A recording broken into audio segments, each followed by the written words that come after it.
sexual, horror o droga na hindi angkop sa mga bata.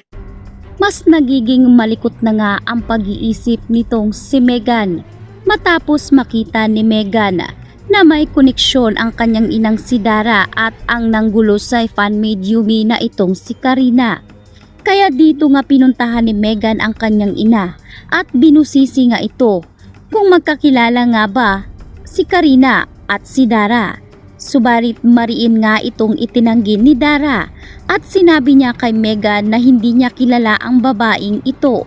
Hindi niya umano kontrolado kung sino-sino ang may balak sa fan-made nga ni Jenny dahil ang alam lamang ni Dara ay isa itong sa mga fans nga noon ni Dara, si Karina.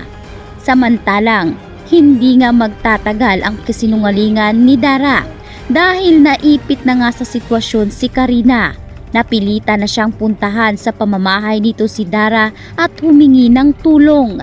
Nataranta si Dara at sabay silip sa bintana. Doon nakita niya si Karina na nasa harap mismo ng kanilang tahanan at humihingi ito ng tulong. Tinawagan nga ni Karina si Dara dahil wala na nga siyang mapupuntahang iba sapagkat hinahanap na umano siya ng mga kapulisan. Kaya naman kahit ang pambili ng kanyang sariling pagkain ay hindi niya na magawa dahil baka makilala siya at dito siya i-report sa mga pulis. At kapag nagkataon na mahuli siya ay siguradong dalawa silang babagsak. Nahimasmasan si Dara at sinabing tutulungan niya si Karina basta't umalis lamang ito sa harap ng kanilang tahanan. Ngunit bigla ngang dumating itong si Megan at nilapitan ang taong nagkukubli. Sa pagharap ni Karina ay dito niya nakita si Megan. Titig na titig at nanglilisik ang mga mata ni Megan habang tingin na tingin siya kay Karina.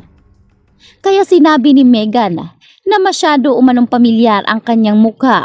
At dito naalala ni Megan na ito pala ang nanggulo sa fan-made ni Jenny.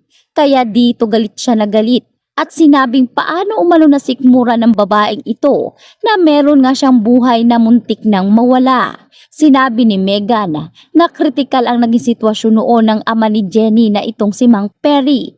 Kaya dapat pag-isipan umanong mabuti ni Karina dahil kung siya ay susuko sa mga pulis ay mas iibabaw ang kanyang kaso.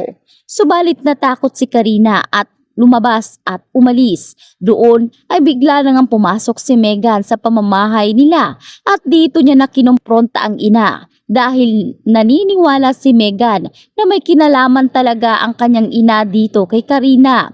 Kaya naman si Dara ay napilitan na ngang aminin kay Megan ang lahat. Hindi nga kayang tanggapin nitong si Dara na magiging sikat pa si Jenny kay Megan. Kaya ginagawa umano ni Dara ang lahat para hindi maagaw ni Jenny ang para sa kanya. Ipinakita na ni Dara ang importanteng papel na magsasabi ng katotohanan at hindi makapaniwala itong si Megan nang lumantad sa kanyang harapan ang isang DNA test na nakapangalan kay Jenny at sa kanyang amang si Dio. Dito nalaman nitong si Megan na magkapatid pala sila nitong si Jenny sa ama. Magka-match kasi si Jenny at si Megan kaya malinaw na half-sister ang dalawa. Naiyak si Megan kaya dito na ngayon sinabi ni Dara na ito ang mga malalalim na dahilan kung bakit ayaw nga ni Darang mapalapit si Megan kay Jenny. Dahil baka matulad lamang si Megan sa buhay nga nila noon na inagaw umano ni Minchi ang lahat ngunit hindi nga nagtagumpay ito.